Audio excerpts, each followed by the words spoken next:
Youth will be engaged in your church when you stop viewing them as the next generation and start recognizing them as leaders today. They're not the next generation. They're the now generation. They're serving today. They're leading today. Stop looking down on them. They're not the next generation. Stop treating them like helpers. They are key contributors. Youth oftentimes are seen as just helpers in church ministries, tasked with running slides, cleaning up, or just assisting, quote unquote, the real leaders. We need to shift this mindset. Don't wait for them to just get older or more experienced. Give them real opportunities to grow, fail, and succeed.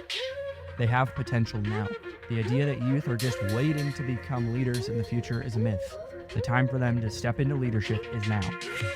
When you stop waiting for the right time and start giving them responsibility today, you build a culture where youth feel valued, they feel empowered, and they're ready to step up. Stop looking down on youth. They are not the next generation. They are the present. If you're a person who believes in people, you should see people that way. You should not see them as the next generation. You should not look at them as the next step. When you see an individual, whether they're 18 or 80, you should have the eyes to see them as a leader. Thinking youth can't contribute or lead because they're young is a poverty mindset. It limits their potential. Recognize that youth are fully capable of impacting your church today and stop underestimating their ability to lead.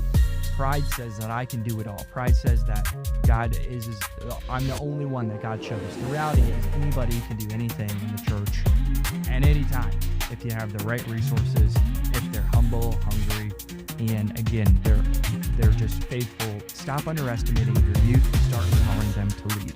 They have influence, they have ideas, and they have talent that the church needs. Hey everybody, welcome to this week's episode of Conversations. I'm really excited to jump in and talk about this week's topic, and that is youth ministry.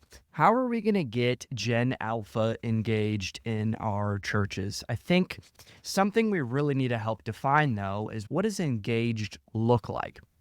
I think potentially what we try to do, and again, I'm assuming we all have great motives. I'm assuming we just want people to find and experience Jesus. I'm assuming people, any of you listening, you just want to make sure people are plugged into a local church, making a difference. But something that I've noticed anyways is, I've noticed a lot, one of them being the youth pastor and youth director, whatever title you use, really doesn't get an option to have his own vision. The vision of the house is one vision. There's one vision of the house, whether that's to make disciples of all nations and whatever your mission and vision is as a church, that's the mission and vision of the youth ministry. Just as much as if you have a women's ministry, if you have a men's ministry, if you have a small group ministry, if you, whatever subcategory you have, it still reflects the one vision and mission of the church. This is super important because a lot of times what ends up happening is youth pastors, youth ministers, directors, again, whatever title you use, we use it as a stepping stone to become a campus pastor, associate pastor, lead pastor. It's the practice round to learn how to plan a church. And that's just a lot of unhealthy motives. So again, I'm just assuming you have the most pure motives. You love youth ministry.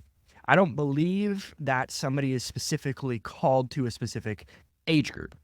I think you're just called to serve and love people and serve in your local church. That combats the lie of, again, if you're recruiting somebody to be on your youth team and they say, I'm just not called to love and serve youth, it's you don't just get to choose who you're called to love and serve. Again, just to jump in, again, how do we get youth engaged in our churches, our ministries? I think the simple line here is this simple thesis. Youth will be engaged in your church when you stop viewing them as the next generation and start recognizing them as leaders today. So I'm gonna talk about that. We're gonna go super in depth, but just to be clear here, if you want youth to be engaged in your church, if you want them serving in your church, giving in your church, bringing friends to your church, being in service and participating and partnering with the culture that you've defined, youth will be engaged in your church when you stop viewing them as the next generation and start recognizing them as leaders today.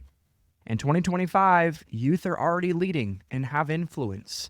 Some of the biggest influencers in the world are people who are under 18. Especially online, obviously. And that's, to be honest, where most people find their credibility now. So it's time we stop overlooking them and start empowering them to lead in our churches now. So I'm going to give you 6 key points that we need to stop doing. And then I'm going to give you some solutions at the end. But these are 6 things that you and I combined need to stop doing. 1, you need to stop overlooking youth. They are leaders today. This is such an old mindset that youth were just kids who would grow into leaders someday. In reality, they have leadership abilities today, and they're already shaping the culture around them. They influence their peers, the online world, and their communities. The question is, are we empowering them to lead in the church? This goes back to humility. Man, am I humble enough to let a youth, somebody who is 14 to 18, or even honestly younger, lead? Can that person lead? And a lot of lies would come in and say, they just haven't had enough experience to lead. Neither have you, neither have I. If it was all just about experience, none of us would actually be able to be in the roles that technically we're required of. What somebody needs is a story and a testimony and a willingness to lead.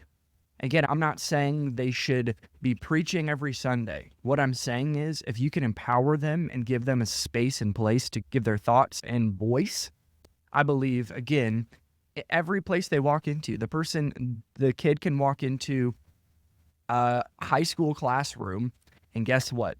They're leading. Leadership is defined as what? We all know this. Influence. Nothing more, nothing less. If a person has influence, that means they're a leader. It honestly goes back to our perspective on them. We should not look down on them because they're younger than us. Just as much as if you have a 70-year-old in your church, they shouldn't look down on you because you're 50. That's just a very toxic way of thinking about people. Number 1, stop overlooking them. They're leaders now. 2, stop looking down on them. They're not the next generation. They are the present generation. By the way, the next generation is just the generation who hasn't been born yet. There are 4-year-olds in their preschool who are leaders. Leadership is influence. For too long, youth have been treated like they're in training mode, as if they don't have value until they grow older. But in 2025, youth are already influencers. They have platforms, they have ideas, their voices that matter. Instead of waiting for them to become leaders, we need to recognize their value and potential now. You and I do this 24/7.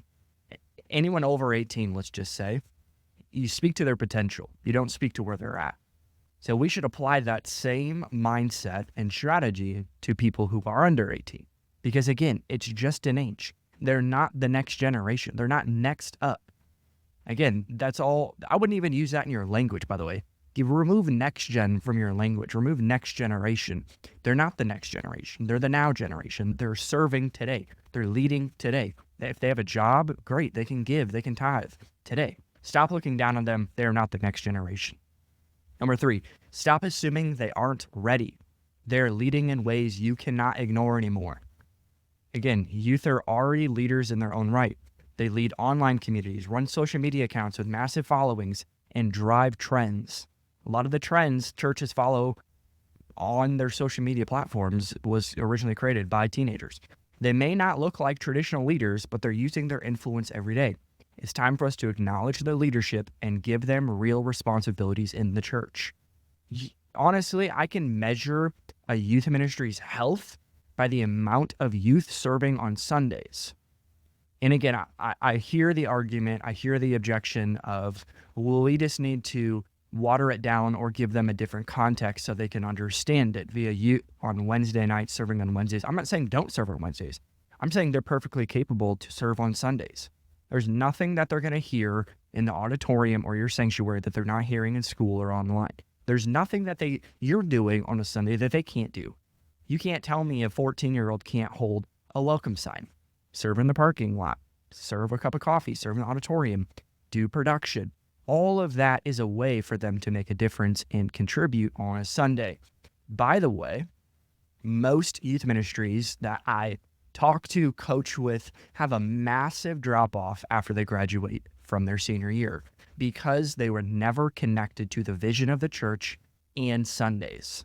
Sundays, by the way, should be your main priority. Everything revolves around that. Your health metrics, everything revolves around the Sunday metrics, and everything should build that. Because why? That's where they're going to hear the gospel. That's where they're going to hear a message. That's where they can make a difference. Not saying the other 6 days don't matter. All of those days are accumulation of what happens on that Sunday. So again, we have to give them responsibilities on Sunday because they'll connect to the actual vision of the church, and they'll actually meet friends and community outside of just the youth ministry. Because when they graduate, what is going to be happening is they're not going to go on Wednesdays because maybe they're not leading in a youth ministry or whatever. Then they just don't go because they're not connected to anything. So we want to make sure they're connected to Sundays. Stop treating them like helpers. They are key contributors. Youth oftentimes are seen as just helpers in church ministries, tasked with running slides, cleaning up, or just assisting, quote unquote, the real leaders. We need to shift this mindset. Youth are not just here to help, they're contributors to the mission. Give them ownership, give them responsibility and opportunities to lead teams, make decisions, and shape the direction of ministry. Here's the deal. I was an intern when I was 17 in the youth ministry and kids ministry. I was the youth ambassador, whatever that meant. However, saw scheduling on Sundays and making sure the middle schoolers and high schoolers were involved on Sundays. And when I was 18, I was on staff at that same church, and I was leading people. That was leading some of my teachers that I went to school with that were teaching me, and they still understood that I was a leader in the kids and youth ministry, so much so that I was on staff. I was 18. I didn't have a college degree. I didn't honestly know a lot about theology or about the Bible, but what I knew was that my church valued my opinion, they valued my leadership, they valued my insight, they valued the fact that I'm serving and making a difference. I'm willing to do whatever it takes because I was just available. We have to do the same for youth in 2025. Again, we need to empower them to lead.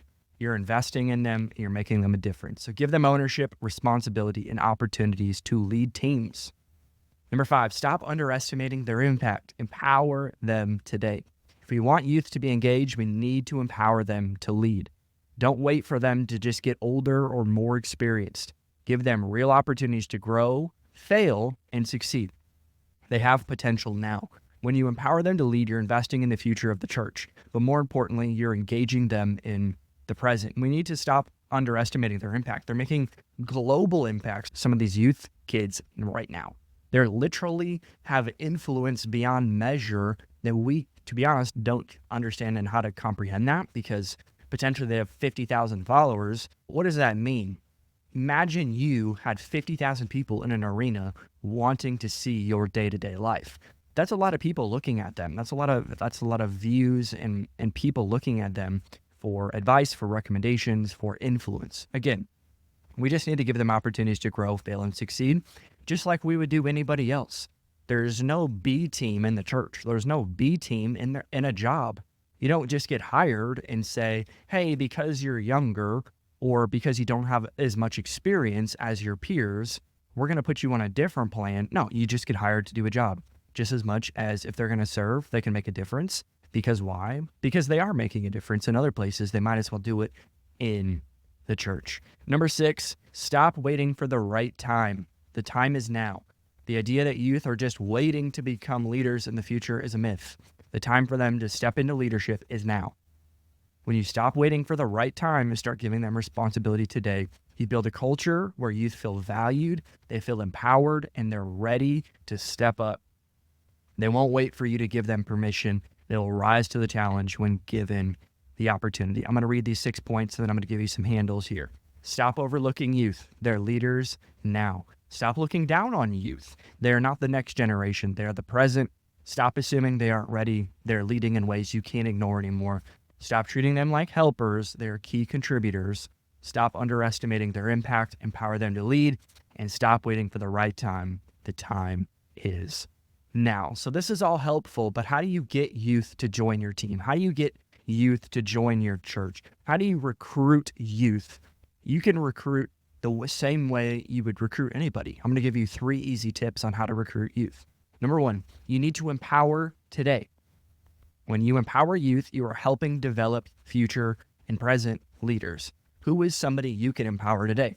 Give them the opportunity to lead something now. Don't wait for them to prove themselves. So if you have one youth student in your ministry that attends your church, empower them, Let them own something. Let them problem solve something. Let them ideate on something as simple as a parking flow map or a way to engage better activity on a Sunday. Again, you got to empower them. Two, you need to recruit continually. The more youth you involve in your mission, the more growth you'll attract. Look at your youth ministry. Who can you bring into leadership roles? Don't limit opportunities to a select few. Make sure everybody has a chance to step up and lead. If you're a person who believes in people, you should see people that way. You should not see them as the next generation. You should not look at them as the next step. When you see an individual, whether they're 18 or 80, you should have the eyes to see them as a leader and, again, speak to their potential. Who are they becoming? Is the only thing more important than who you are today is who you're becoming tomorrow. And expand often. There's always room to give somebody else a chance to flourish. How are you making space for youth to grow into leadership? It's a constant process. Keep opening doors for youth to take on new roles and responsibilities. So I'm going to give you, again, some more thoughts here. Why you aren't growing. A lot of times I get on calls with youth ministries and there's just not healthy growth. And growth isn't just numerical, by the way. You can have growth in unity. You can have growth in spirit. You can have growth in intimacy with small group numbers and metrics. This is why you have a poverty mindset. Thinking youth can't contribute or lead because they're young is a poverty mindset. It limits their potential.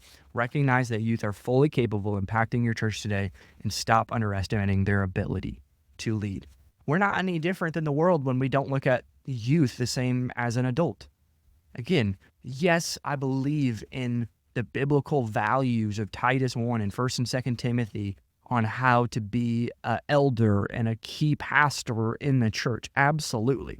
But what I'm saying is there's no such thing as a leadership barometer here. You either are a leader or you're not a leader. And you should view every single person who's contributing at least 1% of their life to the church as a leader. Don't limit the youth's potential. Your volunteers had a poor onboarding experience. So this is potentially why you're not growing. Your youth, your volunteers, your servant leaders had a poor onboarding experience. If youth have never been shown what real leadership looks like in their church, they won't know how to step into it. Create systems for onboarding that encourage them to take ownership of their roles and empower them from day one. You can't just tell a youth what to do and expect them to understand what they're doing, just as much as you can't do that with anybody. You should have the best onboarding experience possible. I remember the first time I ever became actual leader with an actual title in my church. They made sure to honor me. They prayed over me. They celebrated me. My pastor made sure I felt special. And that, to me, is the way that we should make sure youth feel onboarded. When they're onboarded, they know how to succeed. They know how to behave. They know how to, again, make a difference. What you're going to end up finding is your retention is going to go up. And again, your morale is going to go up. Your culture is going to go up because why? People feel celebrated. People feel known. People feel needed. Oftentimes, we just assume people know what to do when it comes to church. But the reality is most people don't. They don't know what to do. They know how to sit in a seat on a Sunday. They know how to listen. They know how to potentially read a Bible, but they don't know how to make a difference. And that, to me, is the gap between good leaders and great leaders. Great leaders produce the best possible experience for people to make it as simple as possible to make a difference. And the last reason why you aren't growing is your ego is too big to let others lead. As leaders, we often feel like we have to do everything ourselves or that the church won't succeed unless we're the ones in control. But this approach stifles growth. You have to let go and allow others, especially youth right now, to lead in their own way. This is a fallacy that you hear often. It's just be faster if I do it. The problem with that statement is that doesn't work if you're doing 50 things. It doesn't even work if you do 10 things. Because again, you can't do 10 things great. You can do 2 things great. Oftentimes, again, your just barometer of excellence in your mind is you think you're doing great. You think you're being excellent, but the reality is you can actually go higher. You can always lift the lid. And again, if we have an ego, that's the core problem there in general. If you have pride says that I can do it all. Pride says that God I'm the only one that God chose. The reality is anybody can do anything in the church at any time if you have the right resources, if they're humble, hungry, and again, they're just faithful, available, and teachable. We got to empower people. We got to make sure that people are leading. We got to celebrate people more than we receive any sort of compliment, or maybe just don't give the ideas. You don't have the best ideas all the time. Give people permission to have the best idea. Even if it was your idea, give them the credit. People will continue to flourish and grow within you. So again, I'm going to give you 4 steps here real quick on how to grow your youth ministry. Clarify your vision. What is your vision for your youth ministry? Share it with your youth and make them feel like they're an integral part of the mission. Engage them by showing them how they fit into the bigger picture. A lot of times, people are strategists, or they know how to produce ideas, but they don't know how to communicate and articulate vision. Articulating vision is the most important part. You can write vision down and make it plain, like the Bible says, absolutely. And how you communicate what you wrote down, or maybe even wrote in your heart, if you don't know how to communicate that and communicate it in a way that somebody can actually see themselves in that vision, it's just a mere idea. It's just an idea. And if nobody's subscribing to the vision, if nobody's subscribing to what you see for your ministry, it's just an idea. It's not actually a vision. Like I prefaced at the beginning, you don't get an alternative vision. You don't get a secondary vision. The vision of the youth ministry is the vision of the church. And again, that to me is a clear tell sign of division.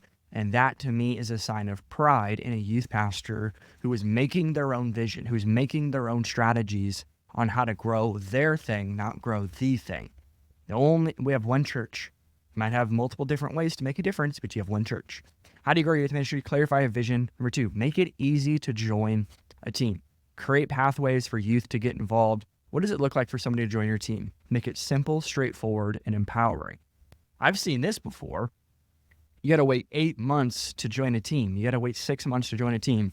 They graduate. They got to wait 3 years to lead a Bible study with people that are in high school. I remember when I graduated and I was on staff at the church for 2 years, and I wanted to do a high school group, not a middle school group. And they said, you just graduated. You can't do high school. You got to do middle school. It's like I was leading the high school group when I was in high school and I graduated. It just doesn't make sense. You got to make sure it's easy for people to make a difference. And again, I understand you should have background checks. You should have security and safety and the best possible procedures. But how easy is it for somebody to make a difference who's been a part of your church? That to me is a clear tell sign that you are going to grow. Number 3, this one's obvious. Provide discipleship and leadership development. By the way, that's just the same word. Leadership development is discipleship. It's all one and the same. Are youth being discipled and mentored by leaders other than you? As a leader, you can't disciple everybody. Build a culture where other leaders invest in the youth and help them grow spiritually and as leaders. Are youth growing youth? Are they meeting? Are they talking and conversing around the Bible and growing one another and challenging one another? I think that's a really awesome way to continue to grow. You can't lead everybody in your youth ministry. You should honestly be spending most of your time with youth leaders. And secondary, meeting with parents and developing parents, and then spending time with youth. And I understand that can be challenging as your heart is for youth, absolutely. But the best way for you to reflect that you have a heart for the youth is to develop people who can develop youth. If Jesus wanted to develop every single person on the planet, he would have done so. But what he did is he sent 2 by 2 into the cities, into the towns, to make sure that they had proper, adequate metrics to be able to see and steward and disciple and build people. Again, you got to make sure that you have proper ratios. I would never have more than 10 leaders report to you. That's a whole nother conversation. And then lastly, do you need to create a culture of growth? Stop announcing volunteer needs during services. Create a culture where your current youth are actively recruiting and inviting others to be a part of the ministry. This is my number 1 pet peeve on announcements is you get up there and say, hey, we need 10 more volunteers for our kids ministry. The problem with using need, it goes back to the poverty mindset. God's given you all you have, all you need. And 2, that's not a place to recruit. You should just have a culture of recruitment. When youth see their friends and peers stepping up, they will follow as well. So my last thought here is stop underestimating your youth and start empowering them to lead. They have influence, they have ideas, and they have talent that the church needs today. If you give them the chance, they'll help take your ministry to the next level. I'm going to give you a quick recap here, and then we'll jump into next week's.